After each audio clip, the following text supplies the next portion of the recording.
போகிறோம். 30, 60, 100 எங்கள் இருதயத்திலே இந்த வார்த்தைகள் எல்லாம் விதைக்கப்பட்டு பரிசுத்த ஆவியானவருடைய வார்த்தை கிரியை செய்யும்படியாக நாங்கள் வேண்டிக் கொள்கிறப்பா. உடைய கரத்தில் எங்களை தருகிறோம், தாழ்த்துகிறோம். நீரே ஆளுகை செய்து வழிநடத்துகிறாக. எல்லா துதி கன மகிமை எல்லாம் உமக்கு ஒருவருக்கு மாத்திரமே செலுத்துகிறோம். மீட்பு ரட்சகருமா இயேசு கிறிஸ்துவின் மூலம் ஜெபம் கேளும் எங்கள் ஜீவனுள்ள நல்ல பிதாவே. எல்லாம் சொல்லுங்கள், ஆமேன். ரைட், ஆண்டுடைய வார்த்தை கேட்க போகிறோம். பிளஸ்ஸிங் சீரியஸில் ஸ்லைடை மாற்றுங்க, என்னையை தான் கவனிக்கணும், பார்க்க. ஓகே, பிளஸ்ஸிங் சீரியஸில் பகுதி 51வது வாரத்திலே நாம் இருக்கிறோம். இந்த காலை வேளையிலே உபாகமம் 30வது அதிகாரம் 16ஆம் வசனத்திலிருந்து 18வது வசனம் வரைக்கும் நாம் தியானிக்க போகிறோம். உபாகமம், Deuteronomy chapter 30 verse 16 to 18. Mic on பண்ணுங்க.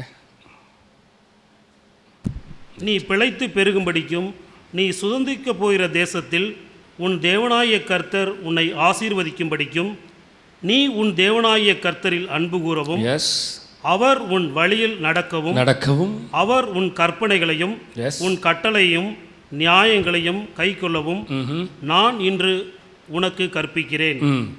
நீ கேளாதபடிக்கு மனம் பேதித்து இழுப்புண்டு போய் வேறே தேவர்களை பணிந்து அவர்களை சேவிப்பேயானால் நீங்கள் சுதந்திரிக்கிறதற்கு யோர்தானை கடந்து போகிற தேசத்தில் நெடுநாள் வாழாமல் நிச்சயமாய் அழிந்து போவீர்கள் என்பதை இன்று உங்களுக்கு அறிவிக்கிறேன். ஓகே, தேவனுடைய வார்த்தை சொல்லுகிறது. இன்றைக்கு இதிலிருந்து நம்ம ஒவ்வொரு பார்ட்டாக நம்ம தியானிக்க போகிறோம், ஒவ்வொரு பகுதியாக தியானிக்க போகிறோம். பிளஸ்ஸிங் சீரீஸில் 51 வாரங்கள் வந்துட்டோம். இந்த வசனத்திலிருந்து நீ பிழைத்து பெருகும்படிக்கு நீ சுதந்திரிக்க போகிற தேசத்தில் உன் தேவனாய் கர்த்தர் உன்னை ஆசீர்வதிக்கும்படி நீ உன் தேவனாய் கர்த்தரில் அன்பு கூறவும். நம்பர் 1, இன்றைக்கு நம்ம தியானிக்க போகிறது என்னென்னா, இந்த வசனத்திலிருந்து தலைப்பு என்னவென்றால், டாபிக் என்னென்னா, கர்த்தர் உன்னை ஆசீர்வதிக்கும்படிக்கு அவரில் அன்பு கூறு. அல்லேலூயா. மக்களே இருக்கீங்களா? டாபிக் என்ன இன்னைக்கு? கர்த்தர் என்னை ஆசீர்வதிக்கும்படிக்கு நான் அவரில் அன்பு கூற வேண்டும். Love the Lord to bless you. சொல்லுங்க, love the Lord bless you. ஆங்கிலத்தில் அழகாக போட்டிருக்கிற வசனம், for I command you today to love the Lord your God. அழகாக சொல்லப்படுது. என்னன்னா, I command you today. நான் உங்களுக்கு கட்டளை எடுக்கிறேன், நான் உங்களுக்கு சொல்றது என்னன்னா, love the Lord your God. உங்கள் தேவனாகிய கர்த்தரை நீங்க, தமிழில் வாங்க, உங்கள் தேவனாகிய கர்த்தரில் நீங்க அன்பு கூறணும்னு சொல்றார். சொல்லுங்க பார்க்கலாம் மக்களை, சொல்லுங்க, உங்கள் தேவனாகிய கர்த்தரில் அன்பு கூறு. நீ உன் தேவனாகிய கர்த்தரில், சொல்லுங்க மக்களை, சொல்லுங்க, என் தேவனாகிய கர்த்தரில் நான், love the Lord to bless you. Topic வாங்க, love the Lord to bless you. love the Lord to bless you. உலகத்தில் இந்த லவ் அப்படிங்கிற வார்த்தையை கேட்டாலே நிறைய பேர்த்துக்கு நமக்கு தெரியும்.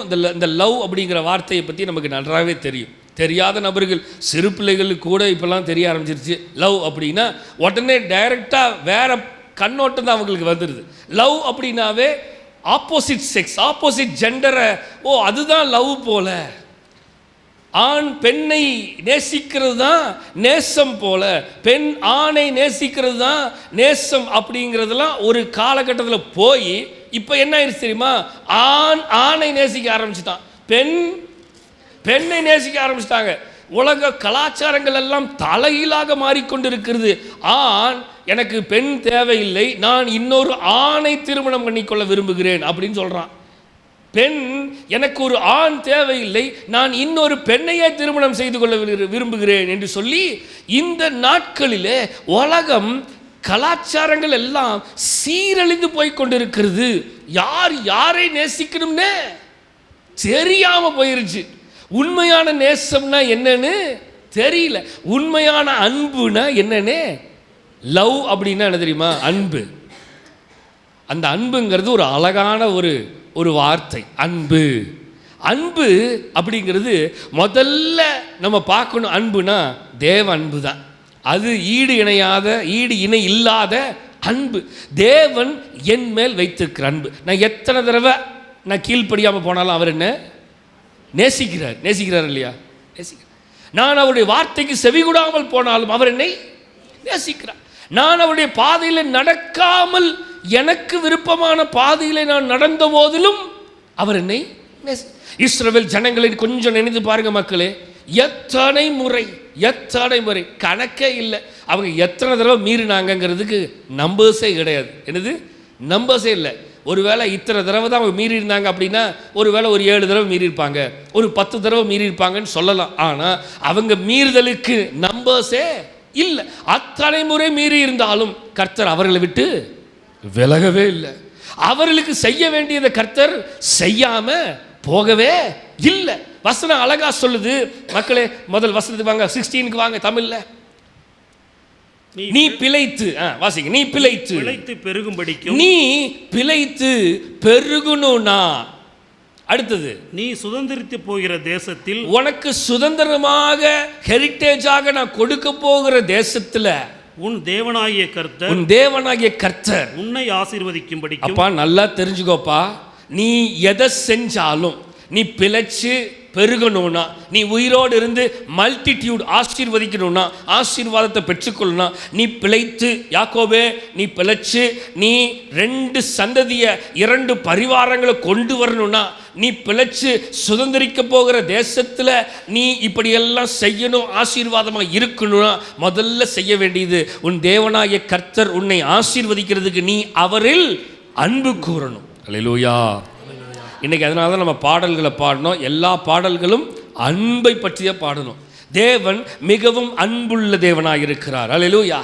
வசனத்தை வாசிக்கலாம். யோவான் 17வது அதிகாரம், ஜான் சாப்டர் 17 17வது அதிகாரம் 24வது வசனத்தை வாசிக்க கேட்போம். யோவான் 17வது அதிகாரம் 24வது வசனத்தை வாசிக்க கேட்போம்.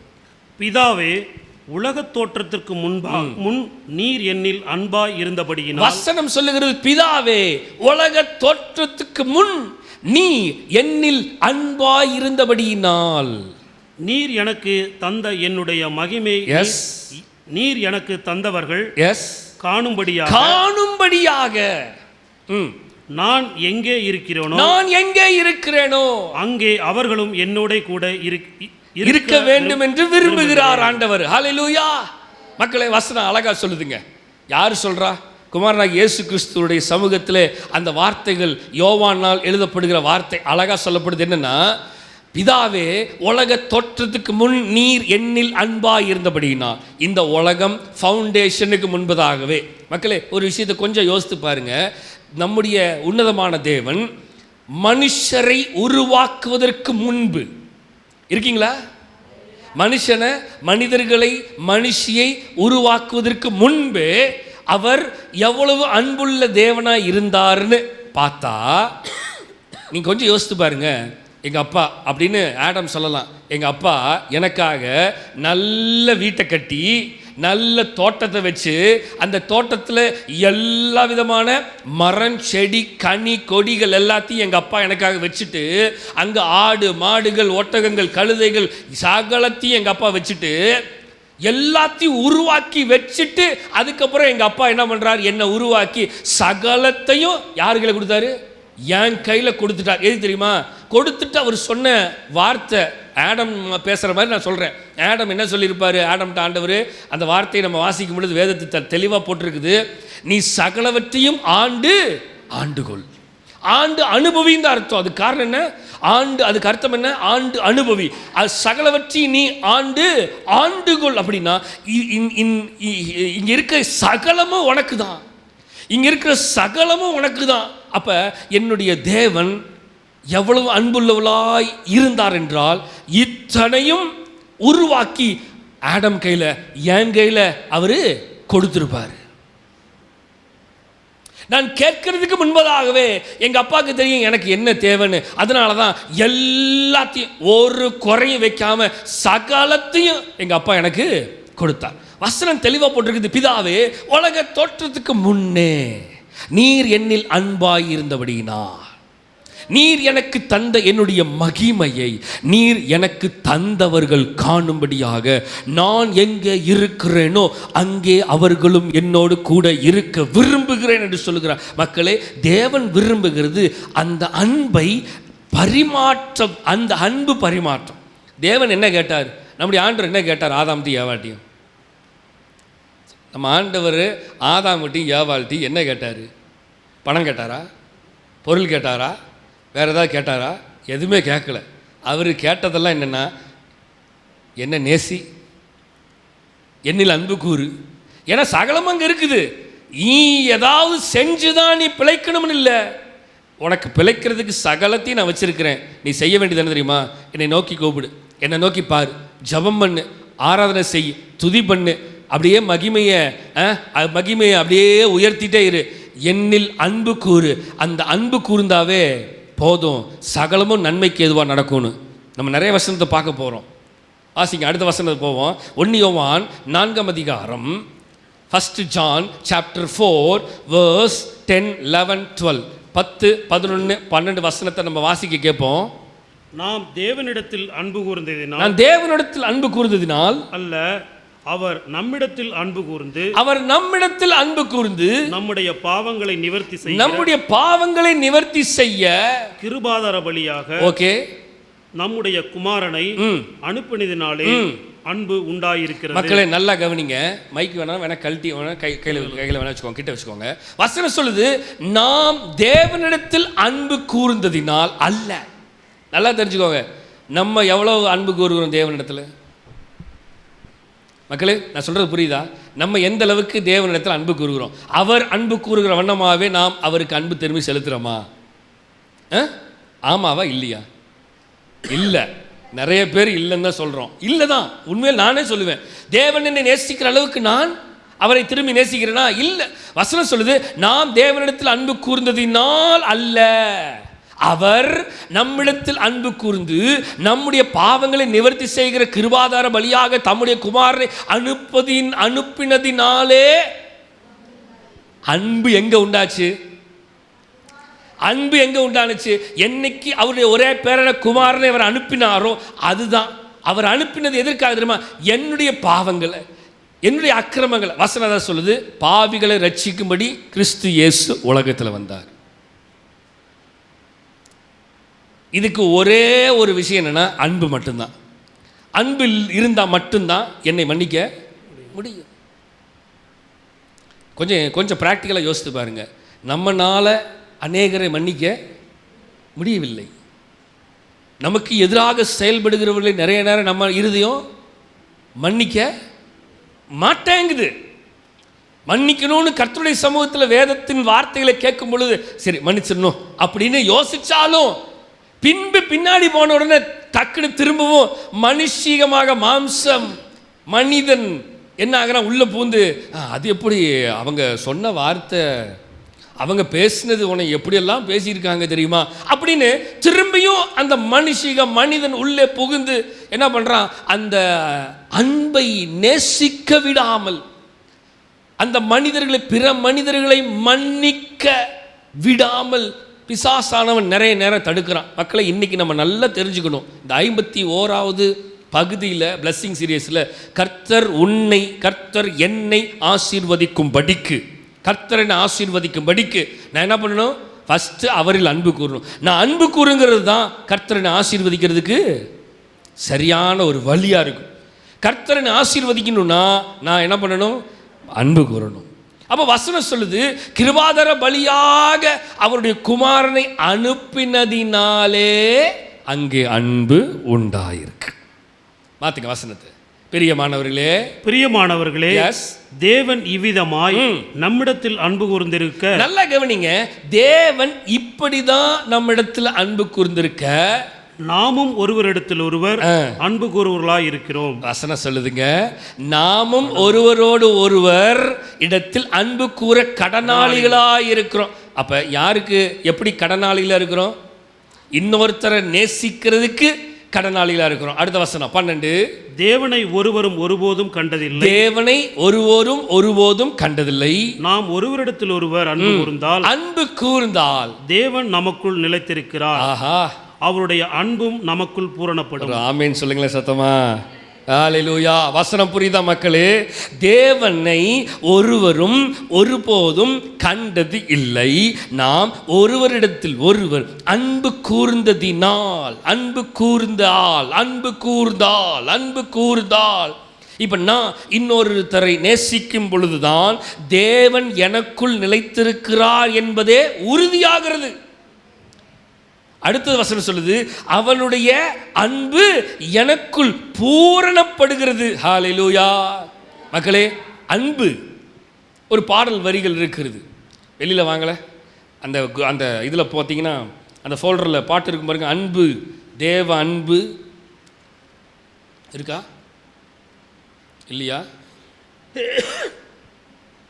ரைட், நான் ஒரு பாட்டு பாடுறேன், அந்த பாட்டை கேளுங்க. அழகான வரிகள். அன்பு, தேவ அன்பு. இந்த தேவ அன்பு என்ன செய்யுது?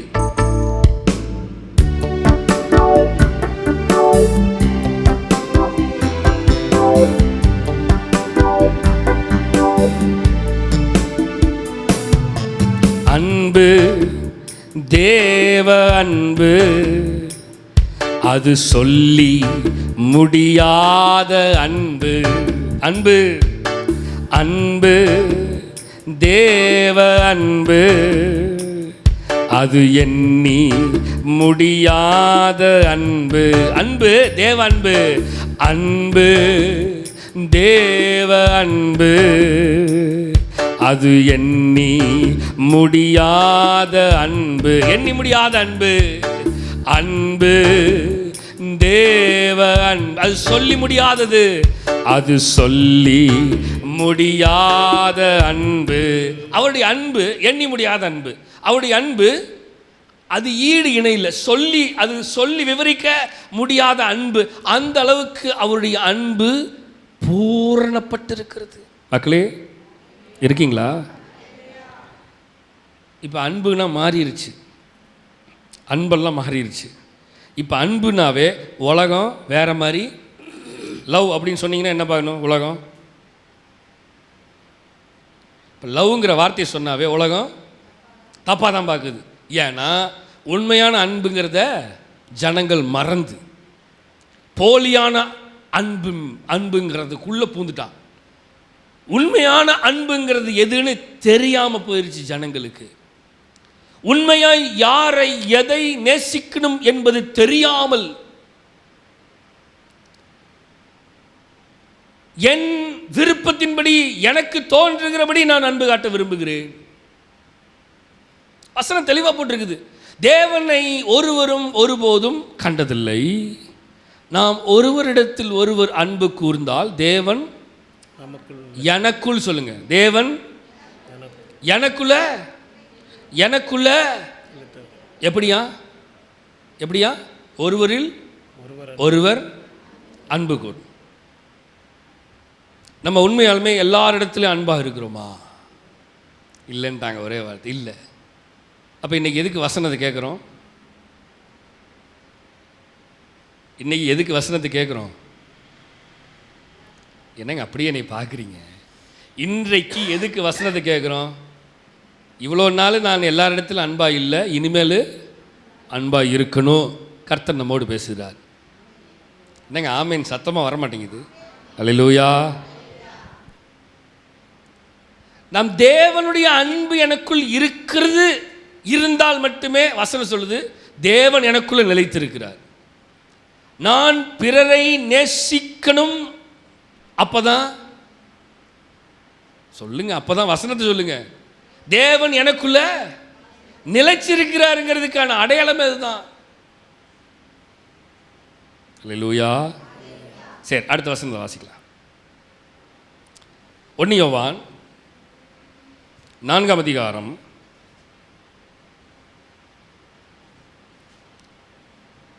19 மாறி இருக்கா? 1 யோவான் 4ஆம் அதிகாரம், அதே அதிகாரத்தில் 19, 20, 21 வசனத்தை வாசிக்கலாமா? அவர் முந்தி நம்மிடத்தில் அன்பு கூர்ந்தபடியால், இதுதான் ஆராதனையில் நான் சொன்னேன்.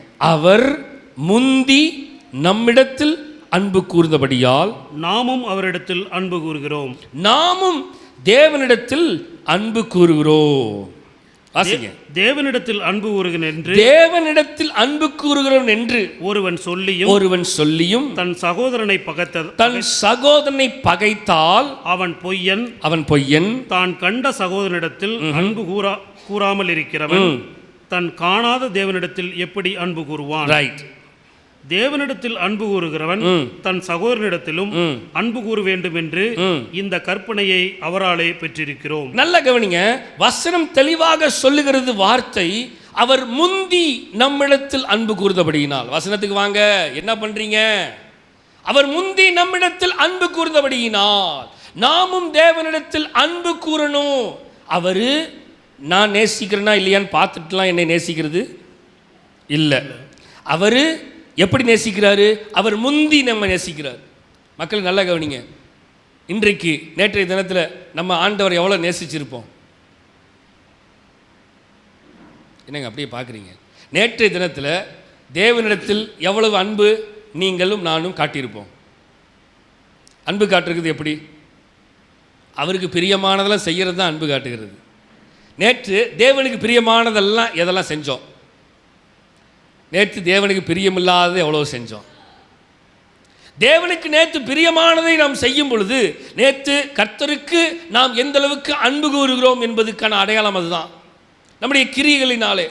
ஆனாலும் ஆனாலும் நான் சொல்கிறேன், நல்லா புரிஞ்சுக்கோ. ஆனாலும் நான் எதை செய்கிறேன் என்று பார்த்து அவர் எனக்கு அன்பு காட்டுகிற தேவன் அல்ல.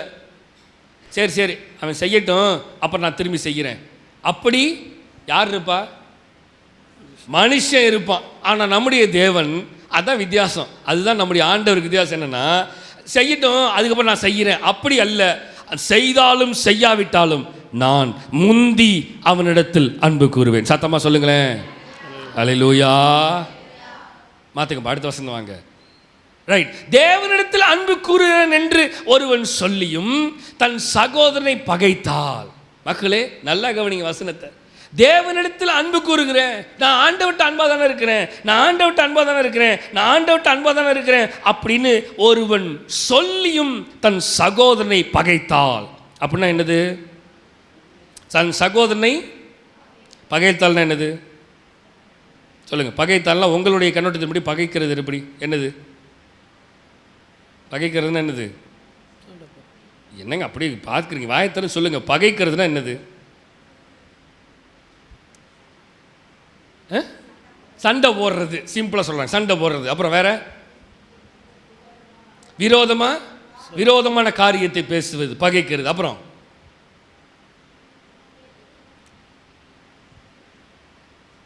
அவ்வளோதானே? எல்லாமே அடங்கிடும் பகைத்தல்ங்கிறதுல. வசனத்தை நல்லா கவனிங்க. தன் சகோதரனை பகைத்தா. ஒரே வார்த்தை சொல்றார் ஆண்டவர், என்னதான்? Right. He is not real. சொல்லுங்க அந்த வார்த்தையை சொல்லுங்க. He is not, she is not real. அவங்க உண்மையானவங்க அல்ல, அவங்களே தே ஆர் ஃபேக் அப்படின்னு சொல்றார். தான் கண்ட சகோதரனிடத்தில் அன்பு கூறாமல் இருக்கிறவன் தான் காணாத தேவனிடத்தில் எப்படி அன்பு கூறுவான்? கடந்த நாட்களில் என்னுடைய சகோதரன் இங்கே வந்திருந்தார். வந்து நம்ம மத்தியில் இருந்து தேவனுடைய வார்த்தையை கொடுத்துட்டு போனார். அப்போ அவர் எதுவும் என்கிட்ட சொல்லலை. நேற்றைய தினத்தில் என் சகோதரர் பேசிகிட்டு இருக்கும்போது, நான் சரீரத்து சுகத்திற்காக அவங்களை விசாரிச்சுட்டு இருக்கும்போது, என் சகோதரன் சபையில் இருக்கிற ஒவ்வொரு நபர்களை குறித்து விசாரித்து கொண்டிருந்தார். அப்போ ஒரு நபரை குறித்து அவர் சொன்ன வார்த்தை என்னவென்றால், நான் போன தடவை வந்ததை காட்டிலும், போன தடவை நான் அவர்களை பார்த்ததை காட்டிலும் இந்த தடவை அவர்கள் இன்னும் மிகவும் பின்தங்கிய நிலைக்கு போயிட்டார்கள். டபுள் மடங்கு மோசமாயிட்டாங்க. They are not in a right way. அவர்கள் முதல்ல 4 மடங்கு தப்பு பண்ணிட்டு இருந்தாங்கன்னா இப்போ 8 மடங்கு அவர்கள் தேவனுக்கு விரோதமாய் போக ஆரம்பிச்சிட்டாங்க.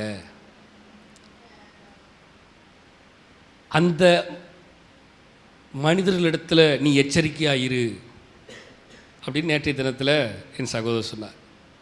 நான் சொன்னேன், அவர்கள் 8 மடங்கு இல்லை 16 மடங்கு 16 மடங்கு மோசமாக இருக்கிறார்கள் என்று எனக்கும் தெரியும். ஆனாலும் அவர்களை பகைக்க முடியவில்லை. ஏன் தெரியுமா? தேவ அன்புன்னு ஒன்று இடிக்கிறதுனால பகைக்க முடியாது. ஒருவேளை நான் பகைத்தால் தேவனுடைய உண்மையான அன்பு எனக்குள்ள இல்லைங்கிறதுக்கு அர்த்தமாயிரும். இப்போ மனுஷனை பிரியப்படுத்தணுமா, தேவனை பிரியப்படுத்தணுமா? சொல்லுங்க. வாட்ஸ் அவர் ஒர்க்? நம்முடைய வேலை என்ன? தேவனை பிரியப்படுத்தணுமா, மனுஷனை பிரியப்படுத்தணும்? இப்போ மனுஷனை பிரியப்படுத்தி மனுஷர்களுக்காக தான் நம்ம வாழ்கிறோன்னு ஆகிப்போச்சு. ஆனால் மனுஷனை பிரியப்படுத்தி நிறைய நேரம் நம்முடைய வாழ்க்கையில் நிறைய விஷயத்தை நம்மளே இழந்துட்டோம். சில விஷயங்கள் காம்ப்ரமைஸ் ஆக முடியாது.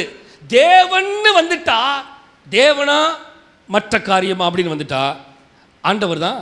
ஏன்னா வசனம் சொல்லு, முதலாவது தேவனுடைய ராஜ்யத்தையும் அவருடைய நீதியும் தேடுங்கள், பிறகு இவைகள் எல்லாம் உங்களுக்கு கூட கொடுக்கப்படும் ஆண்டவர் சொல்லு. So the first seek the kingdom of God. தேவ ராஜ்யத்தில் பரலோகத்தில் வீற்றிருக்கிறவரை ஃபர்ஸ்ட் பார்க்கணுமே தவிர அடுத்தது. இப்போ நான் கூலாக என் சகோதரத்தை சொன்னேன், அவர்கள் இப்படி தாங்கிறது எனக்கு தெரியும், அந்த நபர் இப்படி தாங்கிறது எனக்கு தெரியும். தெரிஞ்சுதான் நான் அவங்களோட ட்ராவல் பண்ணிட்டு இருக்கிறேன். ஏன் தெரியுமா? கர்த்தர் அவர்களை என் கையில் கொடுத்துருக்கிறாரு. ஒருவேளை இன்றைக்கு அவன் மனம் திரும்பவில்லை என்றால் அவனுக்காக ஜெபம் பண்ணிட்டு இருக்கிறேன். நாளைக்கு ஒருவேளை அவன் இருதயம் மாறலாம்ல. மக்களே, புரியுதுங்களா? ஆனால் ஒரு விஷயம் நல்லா கவனிங்க, இன்னொரு விஷயம் இருக்குது. பிசாசு எப்போ வேணாலும் எந்த மனுஷனுக்குள்ள வேணாலும் எப்போ வேணாலும் எந்த நொடியில் வேணாலும் உள்ள பூகிடலாம். வேதத்தில் நிறைய மனிதர்களை பார்க்க முடியும். பிசாசு எப்போ உள்ள நுழைஞ்சானோ அப்போ தான் பேயாவே மாறுவாங்க. அது வரைக்கும் பேயா, அது வரைக்கும் நம்ம கூட தான் நிற்பான், சிரிப்பான், எல்லாம் பேசுவான், எல்லாம் செய்வான். என்னைக்கு பிசாசு டக்குன்னு ஒரு நாள் உள்ள போதுட்டானா அப்படியே நமக்கு விரோதமாக செயல்பட்டுருவான்.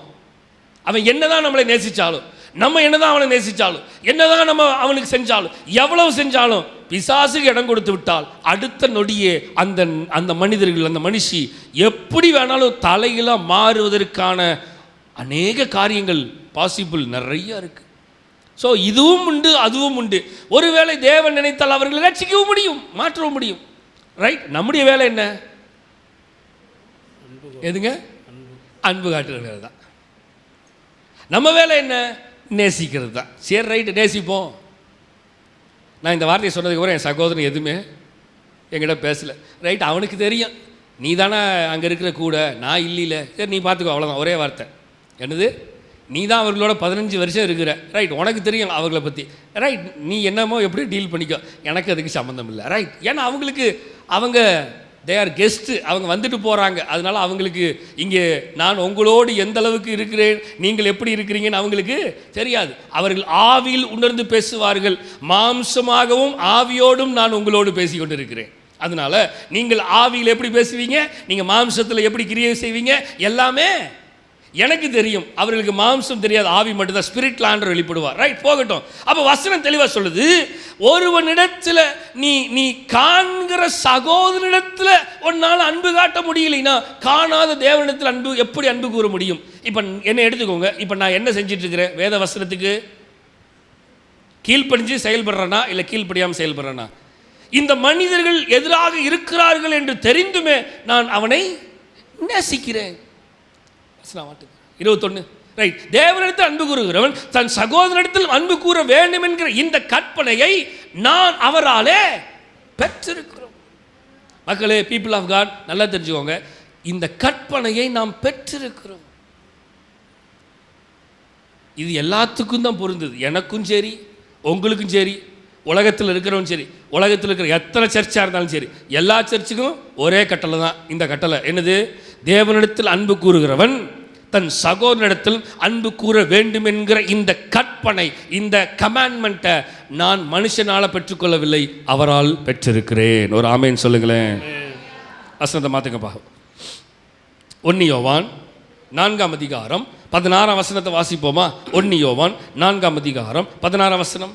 தேவன் நம்மேல் வைத்திருக்கிற அன்பை நாம் அறிந்து விசுவாசிக்கிறோம். தேவன் என்மேல் வைத்திருக்கிற அன்பை நான் அறிந்து விசுவாசிக்கிறேன். தேவன் அன்பாகவே இருக்கிறார். தேவன் அன்பாகவே இருக்கிறார். அன்பில் நிலைத்திருக்கிறவன், அன்பில் நிலைத்திருக்கிறவன் தேவனில் நிலைத்திருக்கிறான், தேவனும் அவனில் நிலைத்திருக்கிறார். ஹல்லேலூயா. அழகான வசனம். தேவன் நம்மேல் வைத்திருக்கிற அன்பை நான் அறிந்து விசுவாசிக்கணும். நான் சொன்னேன் ஸ்டார்டிங்கில், என்னை ஆண்டவர் எப்படியாக நேசிக்கிறார், என்னை ஆண்டவர் எப்படியாக என்மேல் அன்பு கூறுகிறார், அவைகளை நான் அறிந்து, அவைகளை நான் உணர்ந்து, அவைகளை நான் என்னுடைய உணர்வினால் உணர்ந்து செயல்படணும். அப்பதான் வசனம் சொல்லுது, தேவன் அன்பாக தான் இருக்கார். அவர் எங்கேயாவது அன்பு காட்டாமல் இருக்காரா? தேவன் அன்பாக தான் இருக்கார். அடுத்தது என்னது? அன்பில் நிலைத்திருக்கிறவன் தேவனிலும். ரைட். ஏன்னா ஃபஸ்ட்டு ஆண்டவரை நேசிக்க தெரிஞ்சிருச்சுன்னா நீங்கள் சக மனிதர்களை, ஆமாம், மன்னிக்கிற இருதயம் நீங்கள் அவர்களை நேசிக்க பக்குவப்பட்டுருவீங்க. அடுத்தது தேவனில் நிலைத்திருக்கிறான், தேவனும் அவனில். இதுதான் பாருங்க, one way. It's not a one way, it's a two way. மக்களே புரியுதுங்களா? இது ஒன் வே இல்லை. எப்பா, நீ நேசிச்சினா நானும் ஒன்று நேசிக்கிறேன், நீ நேசிச்சினா நான் உனக்குள்ள நிலைச்சிருக்கிறேன் அப்படிங்கிறார் ஆண்டவர். அல்லேலூயா. நான் உனக்குள்ள நிலைத்திருக்கிறபடினால நீ கண்டிப்பா மற்ற மனிதர்களை மன்னித்து அவர்களை அரவணைத்து நேசிக்க உன்னால முடியும். உன் இறுதியும் அப்படி மாறிருப்பாங்கிறார். அல்லேலூயா. மாத்துங்கப்பா. ரோமர் 5ஆம் அதிகாரம் 8ஆம் வசனம் சொல்லுகிறது. ரோமன்ஸ் சாப்டர் 5 verse 8, நாம் பாவிகளாய் இருக்கையில் எஸ், கிறிஸ்து நமக்காக மரித்ததினாலே, கிறிஸ்து எனக்காக அவர் ஜீவனை விட்டதினாலே தேவன் நம்மேல் வைத்த நமது அன்பை விளங்க பண்ணுகிறார். நல்லா கவனிங்க மக்களே, நான் பாவியா தான் இருக்கேன். இன்னைக்கு வரைக்கும் நான் பாவியில் ஒத்துக்கிறீங்களா? எஸ், நம்ம பாவிகள் தான், அதில் எந்த மாற்றமும் இல்லை. வசனம் சொல்லுது, நான் பாவியா இருக்கையில் கிறிஸ்து எனக்காக மரித்ததினால், அவர் எனக்காக ஜீவனை கொடுத்ததினால தேவன் என்மேல் வைத்த அவருடைய அன்பை விளங்க பண்ணினார். அப்ப நல்லா கவனிங்க, எனக்காக வேற யாராவது ஜீவனை தர முடியுமா? என் பாவத்துக்காக வேற யாரும் ரத்தம் சிந்த முடியுமா? யாருமே முடியாது. ரத்தம் கொடுக்க முடியும், வேணா ஒரு 200 ml, ஒரு 1/2 லிட்டர் கொடுக்கலாம். மிஞ்சி போனால் ஒரு 2 லிட்டர் 1 லிட்டர் வேணால் கொடுக்கலாம். அதுக்கு மேலே கொடுத்தாலும் நம்ம சொங்கியாயிருவான். இன்னொருத்தனை காப்பாற்றுறோன்னு லிட்டர் கணக்கில் நம்ம ரத்தத்தை கொடுத்தோம்னா நமக்கு திரும்பி வேற யாராவது. ஸோ ரத்தத்தை இன்னொருத்தருக்கு கொடுத்து இன்னொருத்தரை காப்பாற்ற ஓரளவுக்கு முடியும், முழுமையாலாம் காப்பாற்ற முடியாது. அப்போ வசனம் சொல்லுது, அவர் ஜீவனை தந்து அவர் மரித்ததினாலே என்ன விளங்குது? அவர் என்மேல் வைத்த. அல்லேலூயா. அல்லேலூயா. அந்த பாட்டு இல்லையா? ஸ்லைட் இல்லையா? அந்த பாட்டில் அழகான வரிகளுங்க. செவிடரை கேட்க வைத்த அன்பு. ஒரு அழகான பாட்டு. என்னதுங்க? முடவரை நடக்க செய்த அன்பு, குஷ்டரோகி சொஸ்தமான அன்பு, கூனியை நிமிரச் செய்த அன்பு. மக்களே நல்லா கவனிங்க, எல்லாவற்றிலையும் அன்பு இல்லை என்றால் ஒன்றும் செய்ய. நல்லா கவனிச்சிங்களா? குருடரை ஒரு மனிதனை குருடனை போய் பார்த்து அவனுக்கு எப்பா பிரச்சனையா, உனக்கு உன் கண்ணு பார்வையை வைக்கிறேங்கிறதுமே அவன் மேலே இரக்கம் வைத்த ஒரு. இருக்கீங்களா மக்களே? இருக்கீங்களா? அது அன்பு இல்லாமல் எதையும் செய்ய. அன்பு இல்லாமல் எதாவது செய்ய முடியுமா? முடியாது. ஆனால் இங்கே இந்த மெயின் ரோட்டில் ஒரு கடை இருக்குது, மளிகை கடை. அங்கே தான் எமர்ஜென்சிக்கு பொருள் வாங்குவேன். அங்கே சிலோன் காலனியில் உள்ள திரும்பும் பொழுது ஃப்ரண்ட்டில் எனக்கு தெரியாது, கேள்விப்பட்டேன், ஒரு ஃபேமிலி அதில் ஒரு மகளும் அவங்களுடைய அம்மாவும் வாழ்ந்து கொண்டிருக்கிறார்கள். அந்த மகள் பார்த்திங்கன்னா டோட்டலி அந்த பொண்ணு வந்து டோட்டலாக அதுக்கு என்ன நடக்குதுன்னே தெரியாது. அவருடைய தாய் ஏதோ அந்த அம்மா கொஞ்சம் கவனிச்சிட்டு இருந்தாங்க. திடீர்னு அந்த அம்மா மரித்து போய்விட்டது. இப்பொழுது யாரோ சொல்லிட்டாங்க, அந்த வீட்டுக்குள்ளே பேய் இருக்குது, அந்த வீட்டுக்குள்ளே போயிடாத நீ அப்படின்னு யாரோ சொல்லிட்டாங்க. இப்போ அது வீட்டுக்குள்ளேயே, ஏன்னா அது ஆல்ரெடி மென்டலி டிஸார்டர், அதுக்கு என்னன்னே தெரியாது. இப்போ என்னென்னா ரோட்லேயே படுத்து கிடக்குது. அதுக்கு சாப்பிட்றதுக்கு சாப்பாடு யாராவது கொடுத்தா அது மட்டும்தான் சாப்பிடும். அதுக்கு சமைக்க தெரியாது, அதுக்கு குளிக்க தெரியாது, அதுக்கு தன்னுடைய வேலையை செய்யவே தெரியாது. யாராவது ஒருத்தர் போய் பல்லு விளக்குனியா அப்படின்னு கேட்டு ப்ரஷ் எடுத்துல போட்டு பல்லு விளக்கி விடணும், அப்படிப்பட்ட ஒரு நிலை. நல்லா கவனிங்க மக்களே. இப்போ நேற்று தினத்தில் பார்த்தேன், விடிய நைட்டு தூங்கவே இல்லையா. ஏன்னா ரோட்லேயே கிடக்குது. வீட்டுக்குள்ளே போனால் பேய் இருக்குன்னு ரோட்லேயே கிடக்கு விடிய.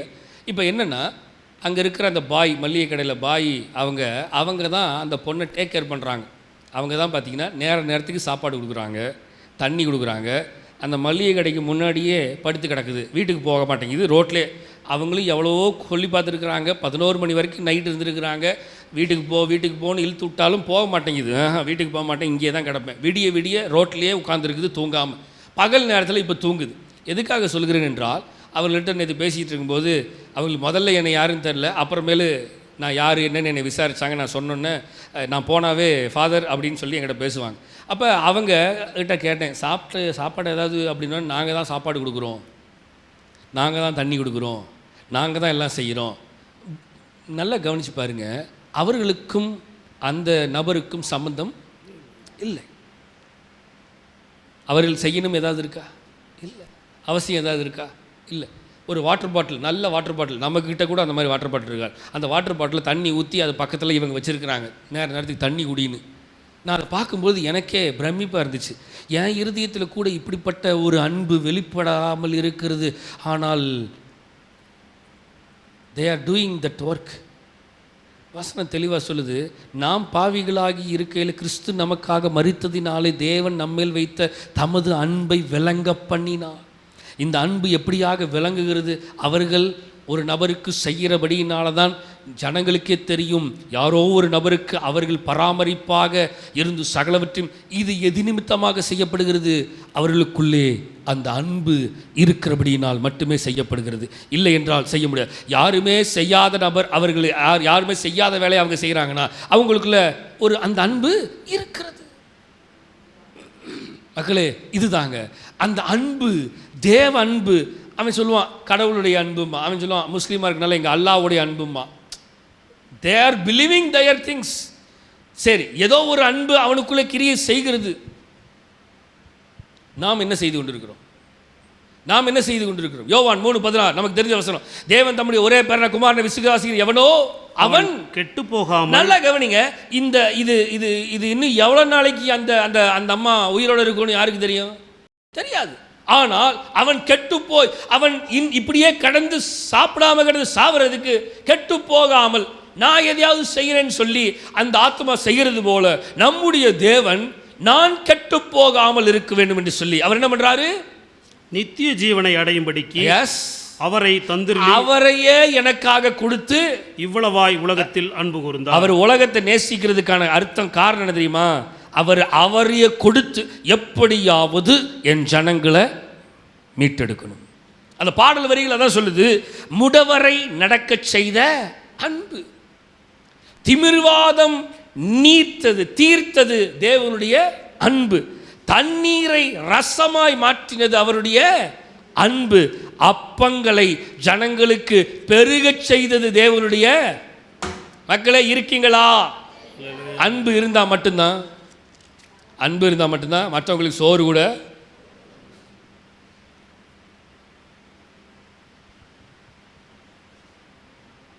அன்பு இல்லைன்னா சோறு கூட கிடைக்காது. வீட்டில் ஒரு சின்ன சண்டை வந்துருச்சுன்னா உடனே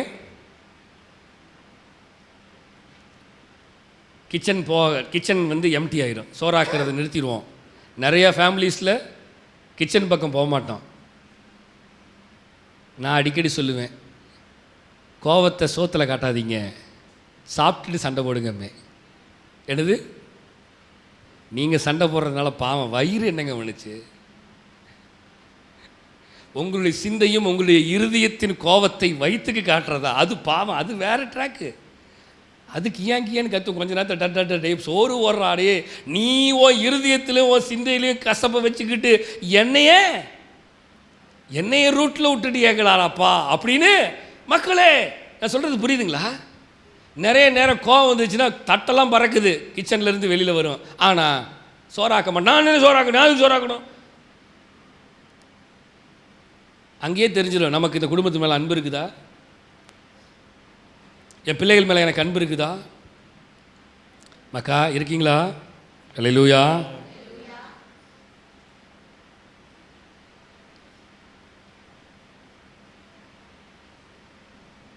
சண்டை போட்டால் கணவர் பைக்கில் மனைவியை ஏற்ற மாட்டார்.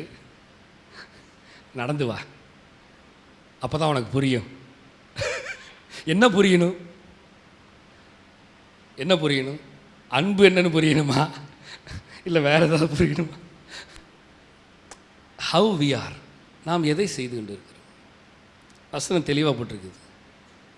இவ்வளவாய் உலகத்தில் அன்பு கூர்ந்தார். எவ்வளவாய்? எப்படியாவது அவனை மீட்டெடுத்துடணும்யா. சொல்லுங்க, எப்படியாவது அவனை மீட்டெடுக்கணும். சொல்லுங்க மக்களே, எப்படியாவது மீட்டெடுத்து, எதை செய்தாலும் மீட்டெடுக்கணும். வசனத்தை மாற்றிங்க, அடுத்த வசனம் மத்தேயு 5:44 சொல்லப்படுகிறது.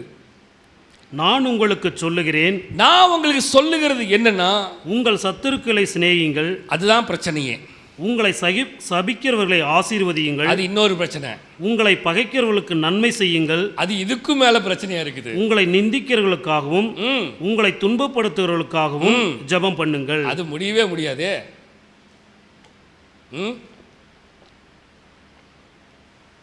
மக்களே, ஆண்டவர் தெளிவாக சொல்லிக் கொடுக்குறார் இன்றைக்கு காலை வேளையில். நான் உங்களை 100% உங்கள் இருதயத்தை மாற்றுங்கன்னு சொல்ல வரல. என்னதுங்க? அது இட் டிபெண்ட்ஸ் ஆன் யூ. அது உங்களுடைய விஷயம். நீங்கள் நேசிக்கிறதும், நீங்கள் கோவப்படுறதும், நீங்கள் பேசாமல் இருக்கிறதும், நீங்கள் எப்படி வேணாலும் இருக்கலாம். அது இட்ஸ் யுவர் வில். பட் ஆண்டவருடைய வார்த்தை என்ன சொல்லுகிறது? அதற்கு நாம் கொஞ்சம் செவி கொடுக்க வேணும். அதனால தான் நாம் தேவ பிள்ளைகளாய் இருக்கிறோம். மற்றவர்களுக்கு நமக்குள்ள வித்தியாசம் என்னென்னா, தேவ பிள்ளைங்க கொஞ்சம்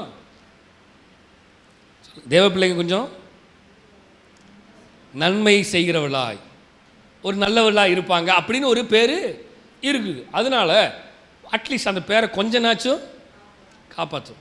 வசனம் சொல்லுது, நான் உங்களுக்கு சொல்லுகிறேன். யார்? ஆண்டவரே சொல்கிறார். இது எந்த மனிதரும் சொல்லலை. உங்கள் சத்துருக்களை செய்யுங்கள். ரொம்ப கஷ்டம், ஆனால் கஷ்டத்திலும் செய்கிறதுக்கு சொல்லுங்க. முயற்சி நான் பண்ணுறேன் அப்படின்னு சொன்னீங்கன்னா பரவாயில்ல, வாயே திறக்க மாட்டேங்கிறீங்களே. அடுத்தது, உங்களை எப்படிங்க என்ன மன்னிக்க முடியும்? சபிக்கிறவனை ஆசீர்வதிக்கிறதா? சபிக்கிறவனை மன்னிக்கவே முடியல, இதில் எப்படி ஆசீர்வதிக்க முடியுது? என்ன கேட்குறீங்க? ஆண்டவர் தான் சொல்கிறார், முடியாததை முடிய செய்கிறவர் நம்முடைய ஆண்டவரா. எதுக்கு அல்லேலூயா சொன்னீங்க? முடிய பண்ணுகிறவரா? இப்போ முடிய பண்ணணும். அல்லேலூயா சொல்லிட்டீங்க. இப்போ உங்கள் இருதயத்தை நீங்கள் மாற்றணும். அல்லேலூயா சொன்னீங்க, ஆமென், ரைட்டு, கரெக்டு தான், தப்பு சொல்ல. ஆனால் முடியாததை நீங்களாக மாற்றணும். இப்போ நான் தான் என் இருதயத்தை, கடினமாக இருக்க இருதயத்தை நான் தான், வேற யாரும் வந்து கடின இருதயமாக இருக்காத, கர்த்தர் உன்னை மாற்ற விரும்புகிறார் சொல்ல தான் முடியும். ஆனால் மாறுகிறதும் மாறாமல் இருக்கிறதும் என் கையில் தான் இருக்கு. ஸோ ஆண்டவர் சொல்கிறாரு, சபிக்கிறவர்களை ஆசீர்வதி. அட்லீஸ்ட் நம்ம ஃபஸ்ட் லெவலுக்கு வருவோமா? சபிக்கிறவனை மன்னிக்கனாச்சும் செய்யலாமே. முடியுமா? என்னங்க அப்படி அமைதி இருக்கீங்க? முடியுமா? ட்ரை பண்ணி பாருங்க. இந்த வருஷத்தில் கொஞ்சம் ட்ரை பண்ணி பார்ப்போம், கொஞ்சம் நம்மளை மாற்றுவோமே. ரைட். அடுத்தது, உங்களை பகைக்கிறவர்களுக்கு என்ன பண்ணுங்க? நன்மை செய்யுங்க. ட்ரை பண்ணுங்க. ட்ரை யுவர் லெவல் பெஸ்ட் அப்படிம்பாங்க. அந்த மாதிரி முடிந்தவரை தேவனுடைய அன்பை நீங்கள் இப்படி செயல்பாடில் காட்டுவதற்கு முயற்சி பண்ணுங்க. ஆமென், அல்லேலூயா. மாத்துங்க. உங்களை நிந்திக்கிறவர்களுக்காக, உங்களை துன்பப்படுத்துறவர்களுக்காகவும் ஜெபம் பண்ணுங்க. அட்லீஸ்ட் இது மேலே இருக்க எல்லாத்தையும் விட்டுருங்க, ஜெபனாச்சும் பண்ணுங்கப்பா. ஆண்டவரே, என் இருதயம் கொஞ்சம் கடினமாக தான் இருக்குது, இதையெல்லாம் செய்கிறதுக்கு என் இருதயத்தை கொஞ்சம் பக்குவப்படுத்துங்கப்பா. அவன்தான் புரியாமல் ஏதா பேசுகிறானா, நானும் புரியாமல் பைத்தியக்கார மாதிரி பேசிடக்கூடாது. மக்களே புரியுதுங்களா? வாசிக்கப்பா மத்தேயு 22 வாசிக்கலாமா? மத்தேயு 22:36 40 வசனம். போதகரே நியாயப்பிரமாணத்திலே எந்த கற்பனை பிரதானமானது என்று கேட்டான். இப்ப ஒருத்தன் வந்து கேட்குறான். யார்கிட்ட கேட்குறான்?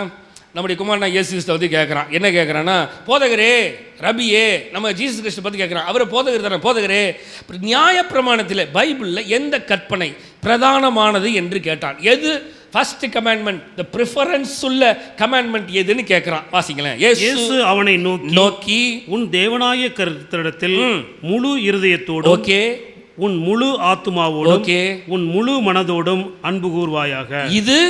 இது முதலாம் பிரதான கற்பனை. ரைட். அவர் அழகா சொல்றாரு. பிரதான கட்டளை எது தெரியுமா?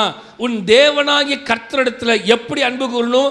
முழு இருதயத்தோடு, முழு ஆத்மாவோடு, முழு மனதோடு.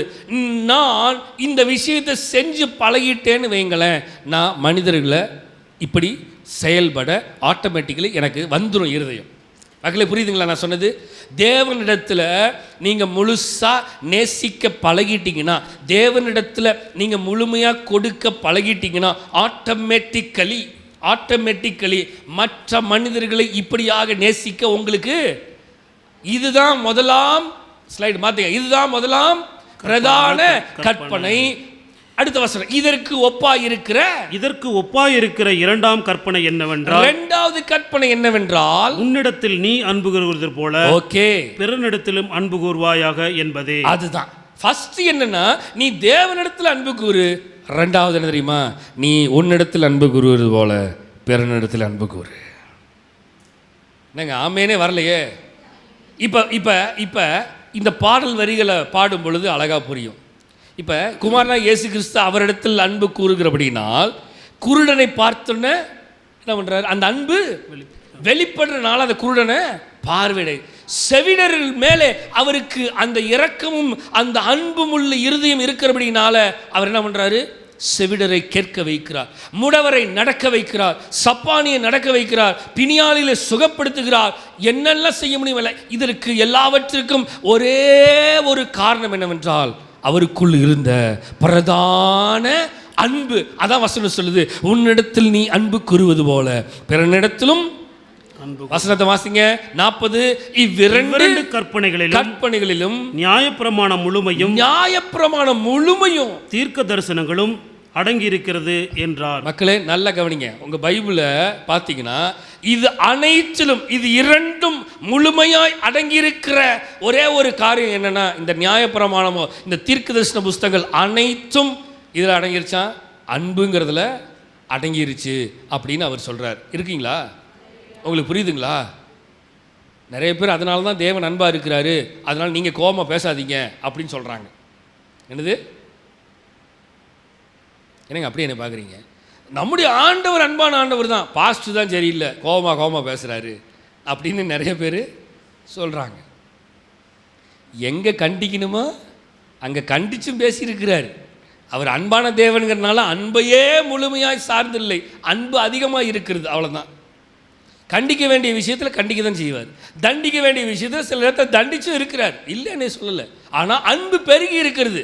வசனத்தை வாசிங்க, மாற்றுங்க பார்க்கலாம். லூக்கா 6ஆம் அதிகாரம் 32, 33 வசனத்தை பார்க்கும் பொழுது, லூக் சாப்டர் 6 verse 32 and 33. உங்களை சிநேகிக்கிறவர்களே நீங்கள் சிநேகித்தால், உங்களை நேசிக்கிறவங்களையே நீங்க நேசிச்சா உங்களுக்கு பலன் என்ன? உங்களுக்கு பலன் என்ன? பாவிகளும் தங்களை சிநேகிக்கிறவர்களை சிநேகிக்கிறார்களே.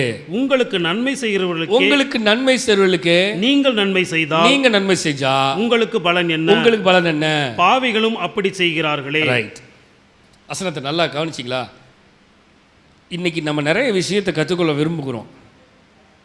பிறரை நேசிக்கிறதை கற்றுக்கொள்ளணும், பிறரை மன்னிக்கிறதை கற்றுக்கொள்ளணும். செய்கிறவனுக்கே திரும்பி செய்கிறதுனால உனக்கு பலன் என்ன? நேசிக்கிறவனையே திரும்பி நேசிக்கிறதுனால உனக்கு, வசனம் சொல்லுது, உங்களை சிநேகிக்கிறவர்களே நீங்கள் சிநேகித்தால் உங்களுக்கு பலன். புது ஆத்மாவை செய்தீங்க, புரியுதுங்களா? புது ஆத்மாவை சந்திச்சு புது ஆத்மாவை நேசிக்கணும். அடுத்தது வசனம் சொல்லுது, பாவிகளும் தங்களை சிநேகிக்கிறவர்களையே. ஆமாம், வசனத்தை மாட்டுங்க. திருடன் கூட தான் சேருவான், திருடன் நல்லவன் கூடவே சேர மாட்டான். ரைட். வசனம் சொல்லுது, உங்களுக்கு நன்மை செய்கிறவர்களுக்கே நீங்கள் நன்மை செய்தால் உங்களுக்கு பலன் என்ன? பாவிகளும் அப்படியே செய்கிறார்களே. அப்போ வசனம் தெளிவாக சொல்லுது, எந்த விதமான எதிர்பார்ப்பும் இல்லாமல் நாம் நம்முடைய அன்பை, நம்முடைய கிரியைகளை, அன்பு சகலத்தையும் தாங்கும், அன்பு சகலத்தையும் சகிக்கும், அன்புக்கு பொறாமை இல்லை, அன்பு தன்னை புகழாது. அதெல்லாம் நம்ம இன்னும் தியானிக்கலாம். அன்பு தன்னை தன்னை தன்னை தானே பெருமைப்படுத்தி கொள்ளாது. இந்த அன்புங்கிறதுல ஒரு மிகப்பெரிய சப்ஜெக்ட் இருக்குது. அன்பு, லவ். அன்பு சகலத்தையும் சகிக்குமா? நமக்கு சகிக்கிற தன்மை இருக்குதா? கொஞ்சம் யோசித்து பாருங்கள். அப்படியே நான் முடிக்கிறேன், இன்னும் 2 வருஷம் தான் இருக்கு, நான் முடிச்சிடுவேன். யோசித்து பாருங்கள், அன்பு சகலத்தையும் சகிக்குமா? சகிக்கிற தன்மை நமக்கு இருக்கிறதா? நிறைய நேரம் சகிக்கிற தன்மை இல்லை. கோபமும் எரிச்சலும் பொறாமைகளும் வெறியும் தான் நமக்கு வருகிறது தவிர, கர்த்தர் சொல்கிறார், பழி வாங்குதல் எனக்குரியதுன்ட்டார். ஆனால் அதை நம்ம கையில் எடுத்து நம்ம பழி வாங்குகிறோம். அவர் செய்ய வேண்டிய வேலையை இப்போ நம்ம கையில் எடுத்துட்டோம். இப்போ அவர் என்ன செய்ய போகிறார்? அவர் செய்ய வேண்டிய வேலையை நான் செய்ய ஆரம்பிச்சிட்டேன். இப்போ அவருக்கு என்ன வேலை? சஞ்சீவு கவனிக்கிறியா? அவருக்கு என்ன வேலை? அவருக்கு என்ன வேலை? கொஞ்சம் யோசித்து பாருங்களேன். நிறைய நேரம் அவர் செய்ய வேண்டிய வேலைகள்லாம் நம்ம செஞ்சிட்ருக்கிறோம். நம்ம செய்ய வேண்டிய வேலையெல்லாம் சேர்த்து அவர் செஞ்சிட்ருக்கிறார். அல்லேலூயா. சரி, வாசிக்கலாம். யோவான் 13ஆம் அதிகாரம் 35ஆம் வசனம் சொல்லுகிறது. John chapter 3:13-35. நீங்கள் ஒருவரில் ஒருவர் அன்பாயிருங்கள், ஒருவரில் ஒருவர் அன்பாயிருங்கள். நான் உங்களில் அதனால் நான் உங்களில் அன்பாய் இருந்தது போல நீங்களும் ஒருவரில் ஒருவர் அன்பாயிருங்கள் என்கிற புதிதான கட்டளையை உங்களுக்கு கொடுக்கிறேன். யோவான் 13:35 அழகா சொல்லுது, நீங்கள் ஒருவரில் ஒருவர் அன்பாயிருங்கப்பா. மக்களே இருக்கீங்களா? வசனம் என்ன சொல்லுது? ஒருவர். நான் அதனால தான் அடிக்கடி சொல்லுவேன், சர்ச்சு முடிஞ்சுன்னு ஒருத்தர் விசாரிச்சு நலமாக இருக்கீங்களா? நீங்கள் வாரத்தில் எத்தனை நாளைக்கு இவர்களை சந்திக்கிறீங்க? பக்கத்தில் இருக்கவங்களை பாருங்கள், உங்களை வாரத்தில் எத்தனை நாள் உங்களை சந்தித்தேன் அப்படின்னு கேளுங்க. ஒரே வீட்டில் இருந்தால் பார்த்துருப்பாங்க, ஒரு வீட்டில் இருக்கவங்களை பார்த்துக்கிட்டு கேட்கக்கூடாது, அப்படி பின்னாடி பார்த்து கேட்கணும். ஒரு ஒரு ஒரு வாரத்தில் உங்களை எத்தனை தடவை நான் சந்தித்தேன்? உங்களை நான் இந்த வாரத்தில் பார்க்கவே இல்லை, இன்றைக்கி தான் பார்க்குறேன். எத்தனை பேர் இந்த வாரத்தை சந்தித்தேன்? 2 ஃபேமிலி, 2 வீட்டுக்கு விசிட்டிங் போனேன், 2 குடும்பத்தை இன்றைக்கி இந்த வாரத்தில் பார்த்தேன், 3 வீட்டை பார்த்துட்டேன். அப்படின்னா மற்றவர்களை நான் இன்னும் பார்க்கவில்லை, இன்றைக்கு தான் பார்க்குறேன். அப்போ இன்றைக்கு நான் ஒரு நாள் தான் அவங்கள பார்க்கும் பொழுது, பார்த்த உடனே முடித்த உடனே மின்னல் வேகத்தில் சொயின்னு பறந்துடக்கூடாது. ஒரு 2 நிமிஷம், வாரத்துக்கு ஒரு நாள் ஒரு ஆத்மா என்னிடத்தில் வந்து வேதனையாக சொன்ன விஷயத்தை நான் உங்களுக்கு சொல்லுகிறேன். சிரிப்பாக நான் சொன்னாலும் ஒரு புறம் நம்முடைய சபையினுடைய நிலையில் நிறைய நேரம் வேதனைக்குரிய விஷயமா இருக்கும். ஒரு ஆத்மா இந்த சபைக்கு புதிதாக, நம்முடைய சபைக்குள்ளே புதிதாக வந்து, நவனிங்க நடந்த சம்பவம் சொல்கிறேன், நான் முடிக்க விரும்புகிறேன், இன்னும் ஒரு வசனம் தான் இருக்குது. ஒரு ஆத்மா புதிதாக நம்முடைய சபைக்குள் வந்துவிட்டு ஒரு ஆராதனை முடித்து விட்டு அவர்கள் வெளியில் போகும் பொழுது, நான் இங்கே இருந்து ஒவ்வொருத்தரையும் பார்த்து பேசிட்டு தான் நான் எடுத்துன கிடுகிடுன்னு இறங்கி நான் வெளியில் போய் கேட்டில் நிற்க முடியாது. இனிமேல் நான் அதை செய்யலான் இருக்கேன். இனிமேல் நேராக போய் கேட்டில் நின்றுக்கலான் இருக்கேன். கேட்டை தாண்டி தானே எல்லாம் வெளியே போகணும். இங்கே நிற்கும்போது நீங்கள் சொல்லாமலாம் ஓடி போயிடுவீங்க. நான் நேராக போய் முதல்ல கேட்டில் நின்றுக்கிட்டா நீங்கள் என்னை தாண்டி தான் வெளியே போகணும், நின்றுங்க பேசிட்டு போங்க அப்படின்னு நான் நின்றுட்டேன்னா ஒவ்வொருத்தராக தான் அனுப்புவேன். நான் இந்த வாரத்தில் அதை செஞ்சுருவோம். ஒரு ஆத்மா வேதனையாய் சொன்ன விஷயத்தை நான் சொல்லுகிறேன். நான் சபைக்குள் புதிதாக ஒரு ஆத்மாவை நான் வருகிறேன். இந்த சபை பற்றி எனக்கு தெரியாது. நான் ஒரு புதிய ஆத்மா இந்த சபை இருக்கிறது கேள்விப்பட்டு நான் உள்ளே வந்தேன். சபை முடிந்த உடனே எனக்கு யாரையும் தெரியாது. இங்கே நான் வெளியில் போகிறேன். போகும் பொழுது ஏதாவது ஒரு ஆத்மா வந்து எங்கிட்ட, நீ யாரு, புதுசாக வந்தீல, நீ யார், எங்கேருந்து வர, எங்கேருந்து பண்ணுற, என்ன பண்ணிட்டுருக்க, ஏது பண்ணிகிட்ருக்க, ரைட் உனக்காக ஜெபிச்சுக்கிற, இனிமேல் தொடர்ந்து ஆலயத்துக்கு வா அப்படின்னு என்னை விசாரிக்கிறதுக்கு யாருமே வரவில்லை. அதனால் உங்கள் சபைக்கு நான் இனிமேல் வரமாட்டேன். ஒரு ஆத்மா போச்சு. வேதனை இல்லை. என்ன செய்யலையா? விசாரிக்கலை. என்னங்க, ஒரு சர்ச்சுக்கு வந்தால் யாருன்னு எங்களை விசாரிக்கிற கூட உங்கள் சர்ச்சில் ஆத்மா இல்லையா அப்படின்னு என்னை பார்த்து கேட்டாங்க. எனக்கு எப்படி திரும்ப இருந்துச்சு, எப்படி இருந்துக்கு நினச்சி பாருங்கள். இறங்கி போய் ஓடி போய் நான் ஒவ்வொருத்தரையும் சந்திக்க முடியாது. நான் இறங்குறக்குள்ளே எல்லோரும் இங்கே வந்துடுறீங்க. ஒவ்வொருத்தருக்காக நான் பார்த்து பேசி முடிக்கிறதுக்குள்ளேயே டைம் ஆயிடுது. நான் பல தடவை சொல்லியிருக்கிறேன், ஒரு ஆத்மா உள்ளே வரும் பொழுது விசுவாசிகளாக, முதிர்ந்த விசுவாசிகளாக இருக்கிற நீங்கள் டக்குன்னு ஒரு ஆத்மாவை பார்த்து அப்போ வாங்க வாங்க உட்காருங்க, அங்கே எங்கே இடம், நம்மளாம் அப்படியே அமைதியாக உட்காந்துக்கிறோம். ஏன் தெரியுமா? எவனோ எங்கேயோ போய் உட்காந்துட்டு நமக்கு என்ன வந்துச்சு அப்படின்னு நம்ம உட்காந்துருக்கிறோம். உள்ள ஒரு ஆத்மாவை யாருன்னு பார்த்து புதிதாக ஒரு ஆத்மாவா ஓடியாப்பா வந்து உட்காரு, பார்த்தா ஷேரிங் இருப்பா, ஏன் சேரையா உனக்கு தரேன், நான் போய் பக்கத்தில் உட்காரேன். ஏன்னா எனக்கு இந்த சபை அனுபவப்பட்ட சபை தான், நீ தான் புதுசாக வந்திருக்கிற, இந்த வேலையெல்லாம் செய்யணும். ஆனால் இன்றைக்கு வரைக்கும் நம்ம அதெல்லாம் செய்யறது இல்லை. அப்படியே நேர் பார்வை, யார் வந்துட்டு போனாலும் நம்மளை பற்றி, நமக்கு அதை பற்றி கவலை இல்லாமல் இருக்கிறோம். அதனால தான் நிறைய ஆத்துமாக்களை நாம் இழந்து கொண்டிருக்கிறோம். மக்களே, வசனம் சொல்லுகிறது, நீங்கள் ஒருவரில் ஒருவர் அன்பாயிருங்கள், நான் உங்களில் அன்பாயிருந்தது போல நீங்களும் ஒருவரில் ஒருவர் அன்பாயிருங்கள் என்கிற புதிதான கட்டளையை உங்களுக்கு கொடுக்கிறேன். The new command I am giving to you. புதிய கட்டளை உங்களுக்கு கொடுக்குறேன். வர்ற ஆத்மாவை, புதிய ஆத்மாவை, யாரு, எங்கேருந்து வர, எதுக்கு வர, எப்படிப்பட்டவன், என்ன ஏது விசாரிச்சு பேக்ரவுண்ட் என்ன, தொடர்ந்து உனக்காக ஜெபித்துக் கொள்கிறேன், நீ ஆலயத்துக்கு, அந்த ஒரு வார்த்தையை சொல்லி பாருங்க, அவன் திரும்ப வருவான். அந்த ஆத்மா என்கிட்ட சொன்ன வார்த்தை தான், நீங்கள் யாருமே என்னை விசாரிக்கவில்லை, நான் வேதனையில் வந்தேன், நான் துக்கத்தில் வந்தேன் ஆலயத்துக்குள்ளே, ஆனால் என்னை பற்றி விசாரிக்க யாரும் இல்லை. அதனால் உங்கள் ஆலயத்தில் விசாரிக்கிறதுக்கு யாரும் இல்லையா? உங்கள் ஆலயத்தில் என்னை பற்றி விசாரிக்கிறதுக்கு யாரும் இல்லையா? என்னை நேசிக்கிறதுக்கு யாரும் இல்லையா? நான் நேசிக்க என் மனம் உடைந்து போய் நொந்து போய் தான் ஆலயத்துக்கு வந்தேன். இங்கே வந்தால் ஒரு 4 பேர் பார்த்து என்கிட்ட பேசுவாங்கன்னு, ஆனால் யாருமே என்கிட்ட பேசலை.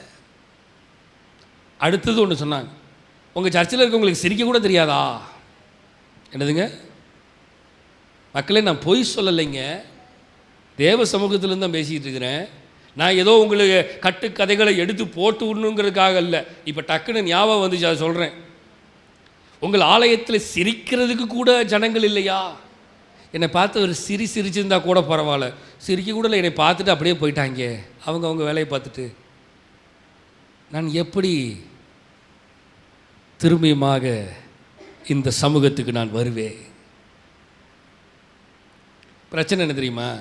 எனக்கு மற்றவங்களை நேசிக்க இன்னும் பழகலை, நான் தெரியல.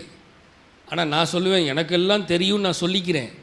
ஒரு ஆத்மா வேதனையோடு துக்கத்தோடு சொல்லுகிறது என்றால் எனக்கு ஸ்மைல் கூட பண்ண தெரியல, போயிட்டு வாங்க அப்படின்னு சொல்கிறது கூட என் மனம் இல்லை என்றால் என்னில் தேவனுடைய அன்பு இருக்கிறதா?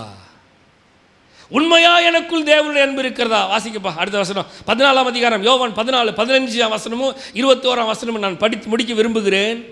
நீங்கள் என்னிடத்தில் அன்பாயிருந்தால் என் கற்பனைகளை, என்னுடைய வேத வசனத்தை நீங்கள் கைக்கொள்வீர்கள். வசனம் சொல்லுகிறது, நீங்கள் என்னிடத்தில் அன்பாய் இருந்தீர்கள் என்றால் நிச்சயமாய் நீங்கள் என் கட்டளைகளை கைக்கொள்வீங்கள. அடுத்த வசனம், என் கற்பனைகளை பெற்றுக்கொண்டு, என் கற்பனைகள் பெற்றுக்கொண்டு அவைகளை கை கொள்ளுகிறவனோ, என் கற்பனைகளை பெற்றுக்கொண்டு அவைகளை கை கொள்ளுகிறவனே என்னிடத்தில் அன்பாயிருக்கிறான். நல்லா கவனிங்க மக்களே, இந்த தோராவை கையில வாங்கி இந்த கெட்டுபால கை கொள்ளுகிறவன் தான் என்னிடத்தில் அன்பா இருக்கிறவன் என்று சொல்லப்படுகிறது. என்னிடத்தில் அன்பாயிருக்கிறவன் என் பிதாவுக்கு அன்பாயிருப்பான், நானும் அவனிடத்தில் அன்பாயிருந்து அவனுக்கு என்னை வெளிப்படுத்துவேன் என்றார். அல்லேலூயா, ஹல்லேலூயா.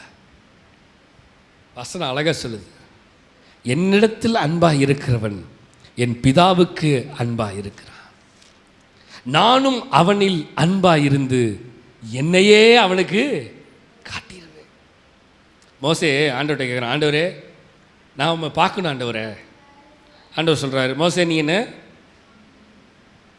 நீ என்ன சொல்லுங்க, பார்க்க முடியாதுப்பா.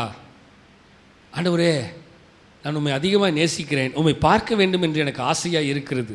ஓகே, நீ நேசிக்கிறியா? ரைட். அப்போ நான் என்னை உனக்கு காண்பிக்க வெளிப்படுத்துகிறேன். வசனத்துக்கு என்னை வெளிப்படுத்துகிறேன். ரைட், என்னை வெளிப்படுத்த விரும்புகிறேன். ரைட். அப்போ நான் இப்படி கடந்து போவேன். நான் இப்படி கடந்து போகும்பொழுது இந்த கண்மலையின் வெடிப்பின் நடுவில் நீ இந்த பக்கம் நின்று பார்த்தின்னு வையேன், நான் கடந்து போகும்பொழுது அந்த மகிமையின் மகிமை, அந்த புகையை அதில் நான் கடந்து போகிறத நீ பார்க்க முடியும். யாருக்காவது கிடச்சிருக்கா? யாருக்கும் கிடைக்காத பாக்கியம் யாருக்கு கிடச்சி தெரியுமா? மோசேக்கு. கீழே 6 லட்சம் புருஷர்கள், 6 லட்சம் ஸ்திரீகள், பிள்ளைகள் எல்லாம் இருக்காங்க. ஆரோன், மிரியம், சகோதரிகள், எல்லா அசிஸ்டன்ட், ஊழியக்காரன், ஆசாரியன், சகல பேர் இருக்கிறார்கள். யாருக்கும் கிடைக்காத ஒரே ஒரு பாக்கியம் மோசேக்கு கிடைத்தது. என்ன தெரியுமா?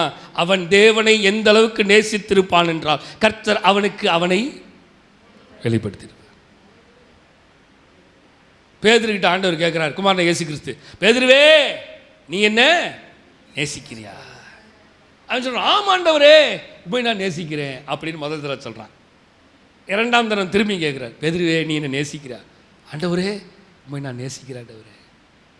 3rd டைம் திருப்பியும் ஆண்டவர் கேட்குறேன், பேதுருவே, நீ ஆண்டவரே, என்ன ஆண்டவரே திரும்ப கேட்குறீங்க? நான் தான் நேசிக்கிறேன்னு சொல்கிறேன்ல, திரும்ப நீங்கள் கேட்டே இருக்கிறீங்க. ஆண்டவர் திரும்ப கேட்குறாருன்னா ஏதோ அப்போ தான் ஆண்டவர் சொல்கிறாரு, 3 தடவை நீ சொல்லிட்ட, ஆனால் 3 தடவை சேவல் கொக்கரக்கோ கோன்னு கூவும். அப்போ 3 தடவை நீ என்ன முடிஞ்சு போச்சு. அந்த 3க்கு தான் இந்த 3 நான் கேட்டேன். நீ உண்மையாலுமே நேசிக்கிறியா? இப்போ என்னது? ஆண்டவர் சொல்கிறார், நீ உண்மையாலுமே நேசிச்சிருந்தா நீ என்ன மறுதளிச்சிருக்க மாட்டேங்கிறத முன்கூட்டியே அடிச்சிட்டார் அவன் இருதயத்தில். இப்போ கொஞ்சம் இமேஜின் பண்ணி பாருங்கள். ஃபஸ்ட்டு தடவை அவன் மறுதளிக்கும் பொழுது ஆண்டவர் எனக்கு யாருன்னு தெரியாதுன்னு சொல்லும் பொழுது கூட அவன் இருதயத்தில் இந்த எண்ணம் வராமல் இருந்திருக்கலாம். 2வது தடவை அவன் சொல்லும் பொழுது கூட வராமல் இருந்திருக்கலாம். 3வது தடவை இவனே தான் அவன் கூட இருந்தவன், அவனை பிடிங்கடா அப்படின்னு சொன்னபோது அவன் மனதார சபிச்சுக்கிட்டு ஆண்டவரை மறுதளிச்சுட்டு போகிறான். ஆனால் பின்பு வசனம் சொல்கிறது, அவன் போய் மனம் கசந்து. ஏன் தெரியுமா? அப்போ தான் அவன் ஃபீல் பண்ணுறான், அவர் சொன்ன வார்த்தை என் இருதயத்துக்கு இப்போ தான் தெரியுது. அவர் இருக்கும் பொழுதே சொன்னார், கேட்டார், நீ என்ன நேசிக்கிறியா, என்ன நீ நேசிக்கிறியா, என்ன நீ நேசிக்கிறியான்னு கேட்டார். நான் ஆமான்னு சொன்னேன். ஆனால் நான் ஆமான்னு சொல்லிட்டு அவரை மறுதளிச்சிட்டேனே. மக்களே, நிறைய நேரம் நம்ம தேவ சமூகத்தில் ஆமாண்டவரேன்னு சொல்லிடுறோம். ஆனால் நிறைய நேரம் தேவனை நாம் மறுதளித்து கொண்டே தான் இருக்கிறோம். இந்த காலை வெள்ளை கர்த்தர் நம்மோடு பேசின வார்த்தை தான், நீ ஆசீர்வாதமாக இருக்கும்படி. டாபிக் வாங்க. நீ ஆசீர்வாதமாக இருக்கணும்னா டாபிக் நீ ஆசீர்வாதமாக இருக்கணும்னா, ஆசீர்வதிக்கப்படும்படி, நான் உன்னை ஆசீர்வதிக்கணும்னா நீ என்ன பண்ணணும்?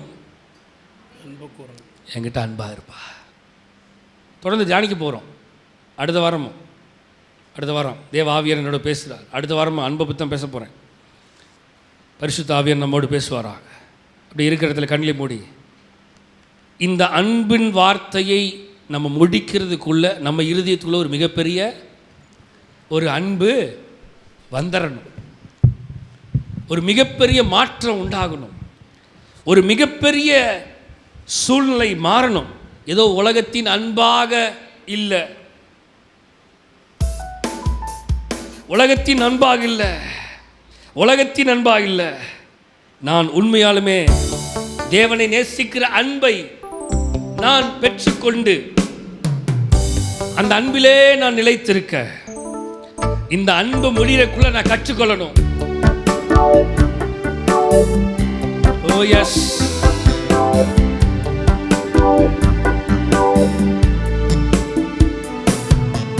அன்பு, தேவ அன்பு, அது சொல்லி முடியாத அன்பு.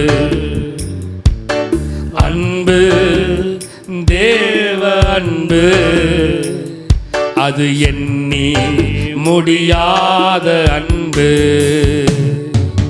செவிடரை கேட்க வைத்த அன்பு, குருடரை பார்க்க வைத்த அன்பு,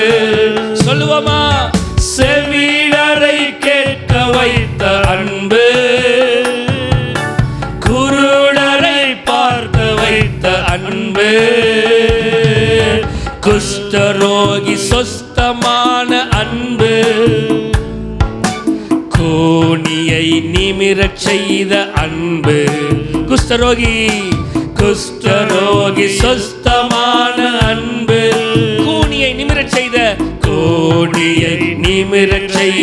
அன்பு, அன்பு தேவ அன்பு, அது சொல்லி முடியாத அன்பு, அன்பு தேவ அன்பு, அது எண்ணி முடியாத அன்பு.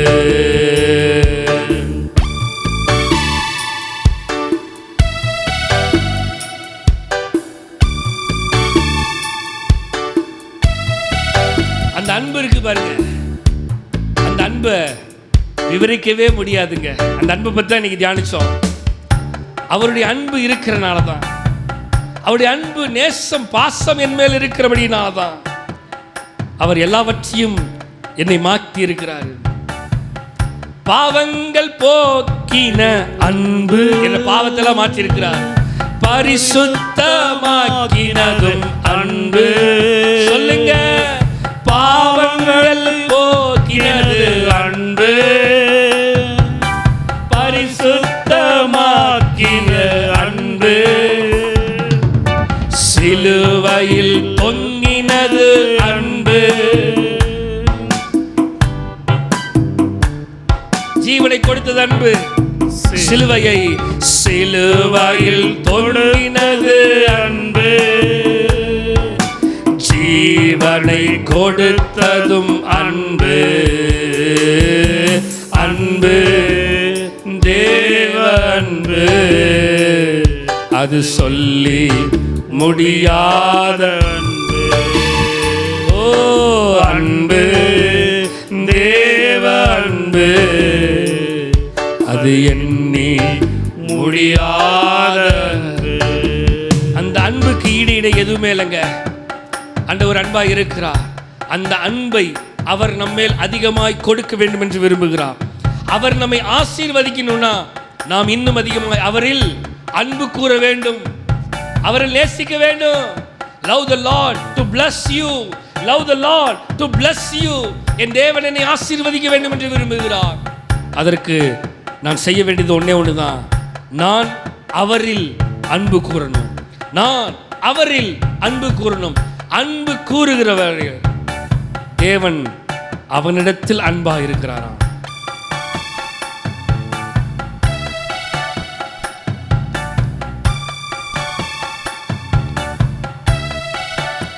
ஆண்டவரே, எங்களோட பேசின வார்த்தைக்காக நன்றி செலுத்துகிறேன் ஆண்டவரே. எங்களோட இடைப்பட்ட வார்த்தைகளுக்காக நன்றி ஆண்டவரே. உம்முடைய அன்பு எவ்வளவு விலையேறப்பட்டதாக இருக்கிறது. உம்முடைய அன்பு அது மாறாத அன்பு ஆண்டவரே. நாங்கள் அந்த அன்பை பற்றி அறிந்து கொள்ள, இன்னும் அதிகமாய் அந்த அன்பை பற்றி உணர்ந்து கொள்ள, இன்னும் அதிகமாய் அந்த அன்பிலே, வசனம் சொல்லுது, அந்த அன்பிலே நிலைத்திருக்கிறவன் தேவனில் நிலைத்திருப்பானா. நாங்கள் இன்னும் அதிகமாய் உம்மிலே நிலைத்திருக்க, உடைய அன்பிலே நிலைத்திருக்க தேவன் கிருபை செய்கிறார். எங்களோடு பேசின வார்த்தைக்காக நன்றி. இனிமேலுமாக தேவன் இடைபடுகிறார். எல்லா துதிகன மகிமை எல்லாம் நமக்கு ஒருவருக்கு மாத்திரமே செலுத்துகிறோம். மீட்பர் ரட்சகருமா இயேசு கிறிஸ்துவின் மூலம் ஜெபம் கேளும் எங்கள் ஜீவனுள்ள நல்ல பிதாவே, ஆமென். என் ஆத்துமாவே கர்த்தரை